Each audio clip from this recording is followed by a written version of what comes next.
Donald Trump Donald Trump Donald Trump कितने हम परेशान हो गए सुन सुन कर ये टर्म को और उनके टैरिफ। रशिया के प्रेसिडेंट हैं, उन्होंने एक स्टेटमेंट दी थी, उसके ऊपर उन्होंने कहा who thinks he is still president, या हो सकता है कोई बड़ी डील करते हैं कि इंडिया उनके सुखोय SU-57 खरीदने गए हो। अभी तक कुछ पता नहीं है और इंडिया इस बार दबाव में नहीं आ रहा है। जैसे पिछली बार इंडिया पाकिस्तान के वॉर में जो क्रेडिट उठाना चाहते थे डोनाल्ड ट्रंप, उन्होंने क्रेडिट उठा लिया बेफजूल, और जिस कारण हमें इस पर सतर्क रहना बहुत ज़रूरी है क्योंकि वो दोस्त कहते हैं पर दोस्त जैसी कोई हरकत नहीं है। तो मोदी जी उनको जान चुके हैं। तो अब बात होती है कि उनका ट्वीट है, ट्वीट से क्या होगा, हम आपको वो बात बताएंगे डेटा के बेस पे, डेटा और डेटा एनालिसिस करेंगे और बताएंगे कि अमेरिका कैसे टैरिफ वॉर हार रही है, क्यों, उसके ऊपर बहुत डेट है, उसकी डेड इकोनॉमी है, डेड इकोनॉमी को वो खड़ा करना चाहता है क्योंकि वहाँ मैन्युफैक्चरिंग नहीं है। $36 ट्रिलियन का लोन है, डेट है। डेट को फिगर को भी भूल जाए, और डेट टू GDP रेशियो जो बहुत इंपॉर्टेंट होता है 125%। जापान वर्स्ट है वर्ल्ड में, उसके बाद USA। US national debt $35 trillion, debt to GDP ratio जैसे मैंने कहा था तकरीबन 125%। रीज़न,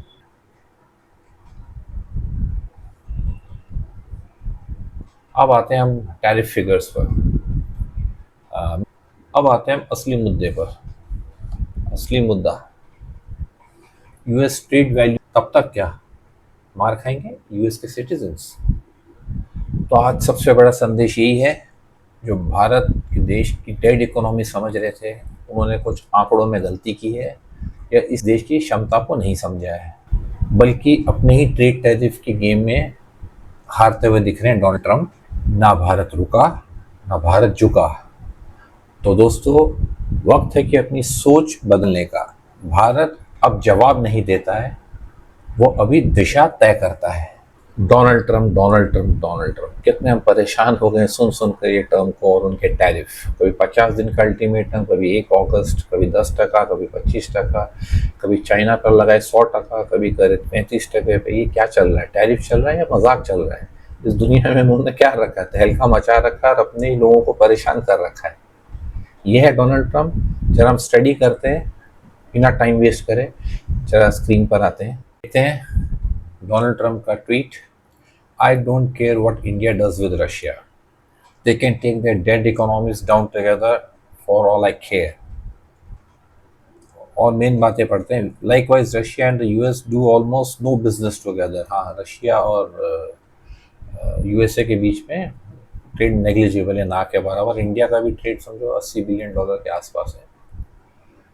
तो let's keep it that way and tell Medvedev, जो पुराने रशिया के प्रेसिडेंट हैं, उन्होंने एक स्टेटमेंट दी थी, उसके ऊपर उन्होंने कहा who thinks he is still president to watch his words. अभी कहने का मतलब ये है कि वो केयर नहीं करते हैं कि इंडिया रशिया से, क्योंकि इन्होंने धमकी दी थी अगर इंडिया पे पेनल्टी लगाएंगे, और इंडिया ने अगले दिन तुरंत कह दिया कि वो F-35 के प्लेन नहीं खरीदेंगे। और उसके बाद अजीत डोभाल और जयशंकर दोनों रशिया जा चुके हैं और पहुंच चुके हैं। इसका मतलब कुछ भी लगाया जा सकता है कि वो पुतिन को समझाने गए हैं या वो डील USA के बीच में कराना चाहते हैं। क्या उनके इंटेंशन यूक्रेन वॉर को लेके, ये हमें नहीं पता। या हो सकता है कोई बड़ी डील करते हैं कि इंडिया उनके सुखोय SU-57 खरीदने गए हो। अभी तक कुछ पता नहीं है और इंडिया इस बार दबाव में नहीं आ रहा है। जैसे पिछली बार इंडिया पाकिस्तान के वॉर में जो क्रेडिट उठाना चाहते थे डोनाल्ड ट्रंप, उन्होंने क्रेडिट उठा लिया बेफजूल, और जिस कारण हमें इस पर सतर्क रहना बहुत ज़रूरी है क्योंकि वो दोस्त कहते हैं पर दोस्त जैसी कोई हरकत नहीं है। तो मोदी जी उनको जान चुके हैं। तो अब बात होती है कि उनका ट्वीट है, ट्वीट से क्या होगा, हम आपको वो बात बताएंगे डेटा के बेस पे, डेटा और डेटा एनालिसिस करेंगे और बताएंगे कि अमेरिका कैसे टैरिफ वॉर हार रहा है, ट्रेड वॉर हार रहा है, वो जीत नहीं रहा है, वो प्रेशर में, क्यों, उसके ऊपर बहुत डेट है, उसकी डेड इकोनॉमी है, डेड इकोनॉमी को वो खड़ा करना चाहता है क्योंकि वहाँ मैन्युफैक्चरिंग नहीं है। $36 ट्रिलियन का लोन है, डेट है। डेट को फिगर को भी भूल जाए, और डेट टू GDP रेशियो जो बहुत इंपॉर्टेंट होता है 125%। जापान वर्स्ट है वर्ल्ड में, उसके बाद USA। तो अपने आप को ग्रेट कहते हैं। और किसके साथ डील कर रहे हैं, EU, चाइना, इंडिया जैसी बड़ी कंट्री और छोटी कंट्री है। और मेन पॉइंट पर आते हैं, अभी हमारे स्क्रीन पे पीछे है चैट जीपीटी का इंफॉर्मेशन। अभी आप देखिए, US national debt $35 trillion, debt to GDP ratio जैसे मैंने कहा था तकरीबन 125%। Reason, high interest payment. अभी इंटरेस्ट पेमेंट अमेरिका की डिफेंस बजट से भी ज़्यादा हो गया, जो तकरीबन तकरीबन $1 ट्रिलियन के आसपास है। Military expenditure is $850 billion. अभी टैक्स रिलीफ दी है और ये वो सब जो कर रहे हैं, उससे और डेफिसिट बढ़ने वाला है। चलो अभी की बात नहीं, अब आगे देखते हैं।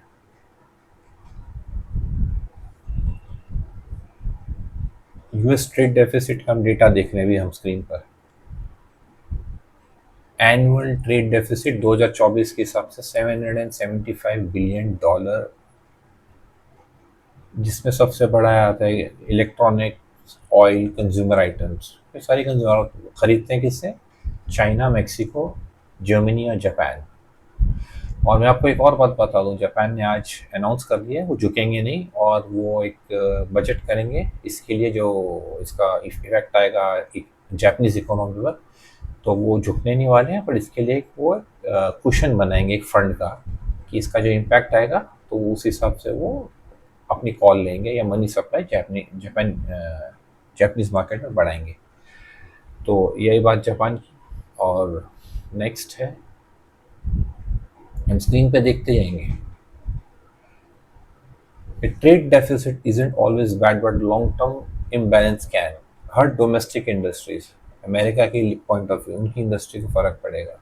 फॉरेन से इन्वेस्टमेंट नहीं आएगा, बिकॉज रिस्क रहेगा हमेशा कि इसकी पॉलिसी स्टेबल नहीं है। जो फॉरेन डेट ओनरशिप, जो यूएस ट्रेजरी बॉन्ड बेचते हैं, तो वो ओनरशिप को लेने को तैयार नहीं। चाइना घटाने में, रशिया लेता नहीं है। और यही प्रेशर इंडिया पे भी आएगा और भी देशों पे। वो यूएस ट्रेजरी के अलावा पैसा कहीं और से पार्क करेंगे। तो जैसे कि गोल्ड भी एक है।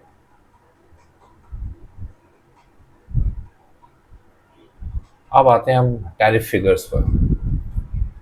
मेजर कंट्रीज हैं उसके रिलेटेड हम बात करेंगे। इंडिया 25% टैरिफ, कनाडा 35 है, यहाँ पे लिखा है 25 से 30। Brazil 50%, Taiwan 20%, Switzerland 39, south Africa 30। ये उन्होंने टैरिफ लगाए हैं। इन्होंने पूरी दुनिया से दुश्मनी मोल ली है, तो पूरी दुनिया इकट्ठी हो जाएगी।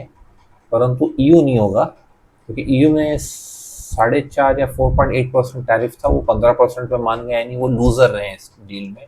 प्लस अमेरिका से $600 बिलियन की वो इक्विपमेंट्स खरीदेंगे, जैसे कि डिफेंस इक्विपमेंट्स लड़ाई के लिए, यानी डिफेंस के ऊपर खर्चा करेंगे।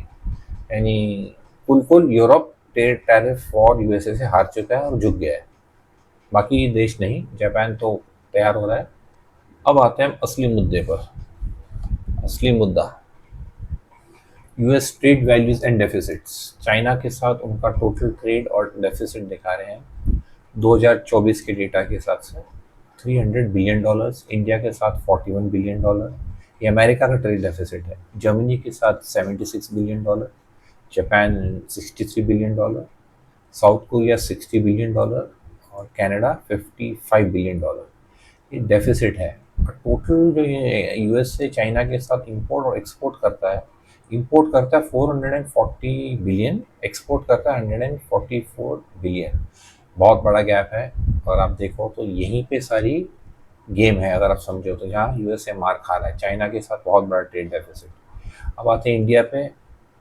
इंडिया का कुल इंपोर्ट ही यूएस करता है 80 बिलियन, जो बहुत छोटा है इनके कंपैरिजन में, अगर Canada, south Korea, Japan, Germany से कंपेयर करो। और तो इसलिए डोनाल्ड ट्रंप इस इंडिया को एक नेग्लिजिबल ट्रेड पार्टनर मानते हैं। जर्मनी देखो, यूएस इंपोर्ट करता है 146 बिलियन, जापान लगभग 135 बिलियन, साउथ कोरिया बहुत छोटी कंट्री, बहुत छोटी आबादी है, $120 बिलियन इंपोर्ट्स। और कनाडा साइज बड़ा है, आबादी बहुत छोटी है, देखिए $377 बिलियन का इंपोर्ट है। और एक्सपोर्ट भी अच्छा खासा करते हैं, 322 बिलियन का। मतलब डेफिसिट उस हिसाब से खास नहीं है। कंपेयर करो अगर जर्मनी और साउथ कोरिया, जापान और चाइना, तो ट्रेड डेफिसिट बहुत भारी है।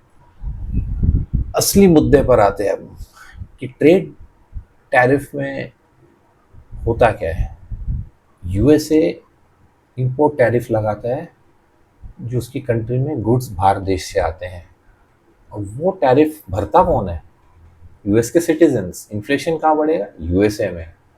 मार कौन खाएगा, यूएसए के सिटीजन्स। बहुत प्राउडली कहते हैं कि हम टैरिफ लगाएंगे, इतना टैरिफ लगा देंगे, ऐसे आप पे प्रेशर डालें। लगाने में क्या फ़र्क पड़ रहा है, भरेगा कौन, अमेरिकन। ये अमेरिकन समझते हैं कि नहीं पता नहीं, काफ़ी लोग समझते होंगे इसका इन्फ्लेशनरी इम्पैक्ट यूएसए में ही ज़्यादा होगा। और अमेज़ॉन ने वैसे ही कहा था उनके पास ज़्यादा स्टॉक नहीं है और जिसके कारण प्राइस प्रेशर बढ़ सकता है। तो कुछ बात करते हैं कि यूएस कंपनीज क्या सोचती हैं, यूएसए की इकोनॉमी पे क्या इम्पैक्ट है, जो दूसरे को डेड कह रहे हैं तो खुद तो डेड नहीं गई। ये आपके स्क्रीन पर है, US companies warning about tariffs. US company का Ford predicts 1.5 billion dollar earnings hit in 2025। ये टैरिफ का असर। General Motors revised earnings forecast downward and set permanent tariffs might force reconsideration of plant locations। मतलब वो America छोड़कर plant कहीं और लगाएंगे। Stellantis cancelled its 2025 outlook। Amazon, Apple, Kraft Heinz, Volvo and McDonald's also pulled out or downgraded forecast citing tariffs and macro uncertainty। इसके अलावा Intel जो computer के चिप में लगता है, और स्केचर्स जो जूते वाले, प्रॉक्टर एंड गैम्बल, इन्होंने भी कॉस्ट प्रेशर के बारे में कहा गया है because volatility in trade policy study नहीं, पता ही नहीं क्या हो रहा है। कल को 80% है, 30% है, 10% है। अपनी कंट्री में जो लोग इम्पोर्ट कर रहे हैं उनको ही नहीं पता क्या है, तो उनको एवरेज आउट करना पड़ता है, जिसके कारण इसको बोलते हैं वोलेटाइल, ऊपर नीचे टैरिफ। तो स्टेबिलिटी नहीं है, ये कहना चाहते हैं प्रॉक्टर एंड गैम्बल। अब आते हैं ग्लोबल ब्रांड्स, जो चेन, सप्लाई चेन बहुत इंपॉर्टेंट है। गाड़ी बनती है, मोबाइल बनता है, कोई भी चीज़ बनती है, एक पीछे सप्लाई चेन है, उसके पार्ट्स हैं, उसके पार्ट्स जो सप्लाई होते हैं वो भी इंपॉर्टेंट है, वो इंटीग्रेटेड होता है। इसको 10 साल लगता है पूरा स्टेबल होने के लिए। हमेशा पार्ट्स अवेलेबल नहीं होते हैं। हर कंट्री में एक जो चीज़ मैन्युफैक्चरिंग स्टार्ट होती है उसके पीछे रॉ मटेरियल, उसके पार्ट्स, छोटे मोटे पार्ट्स, कुछ ही हो सकता है, सेमीकंडक्टर्स या ऑटोमोबाइल है तो उसके हो गए समझे गियर बॉक्सेस, आपके व्हील, बहुत सारी चीज़ें हैं। तो उसके रिलेटेड हम बात करेंगे। स्क्रीन पर देख रहे हैं Logitech plans to reduce China source goods under 10% of US sales through shift to Malaysia. मतलब वो अमेरिका नहीं आ रहे, चाइना से मलेशिया, मैक्सिको, थाईलैंड, वियतनाम जाएंगे। अब तो इंडिया भी खड़ा हो रहा है। अभी एप्पल की बात करते हैं, वही चीज़ has significantly increased iPhone assembly in India. Now 44% of US smartphone imports। अब देखिए चाइना से इंडिया शिफ्ट हो गया एप्पल, ये इनकी स्ट्रैटेजी है, बट यूएसए नहीं आए वो। अभी इसका एक इम्पैक्ट की बात करते हैं कि ऊपर भी लिखा हुआ है, from confidential reports and policy responses. Honda जो मैन्युफैक्चरिंग करना चाहता था इंडियाना में, वो वहीं करेगा, और वो मैक्सिको में टैरिफ थ्रेट की वजह से वो अपना प्लांट यहाँ शिफ्ट कर रहे हैं। Hyundai plans further US localisation. Hyundai वो यूएस में ही उसके पार्ट्स बनाएंगे, वहीं मैन्युफैक्चर करेंगे और उसका बैकवर्ड इंटीग्रेशन कर रहे हैं। तो ये कुछ इम्पैक्ट देख रहे हैं जो दो कंपनियां जो यूएस में प्लांट्स बढ़ाएंगे, वोक्सवैगन, वोल्वो, सैमसंग और बाकी, वो भी सोच रहे हैं यूएस में क्या करें कि नहीं करें। और तो इसको बोलते हैं पॉलिसी अनसर्टेनिटी। अभी हम बात करते हैं रॉयटर्स ने कैसे। Reuters survey found 30% of US firms in China are exploring और executing relocation strategies due to geopolitical tension and tariff threats. Impact आ रहा है, बट इसको जो मटीरियलाइज होते होते 2-3 साल लग जाएगा। तब तक क्या मार खाएंगे यूएस के सिटीजन्स। तो आज सबसे बड़ा संदेश यही है, जो भारत के देश की डेड इकोनॉमी समझ रहे थे, उन्होंने कुछ आंकड़ों में गलती की है या इस देश की क्षमता को नहीं समझा है, बल्कि अपने ही ट्रेड टैरिफ के गेम में हारते हुए दिख रहे हैं डोनाल्ड ट्रंप। ना भारत रुका, ना भारत झुका। तो दोस्तों, वक्त है कि अपनी सोच बदलने का। भारत अब जवाब नहीं देता है, वो अभी दिशा तय करता है। Jai Hind. Thanks for watching. आपकी सपोर्ट हमें और बेहतर जानकारी लाने के लिए प्रेरित करती है। लाइक करें, शेयर करें और सब्सक्राइब करना न भूलें। फिर मिलेंगे अगले वीडियो में।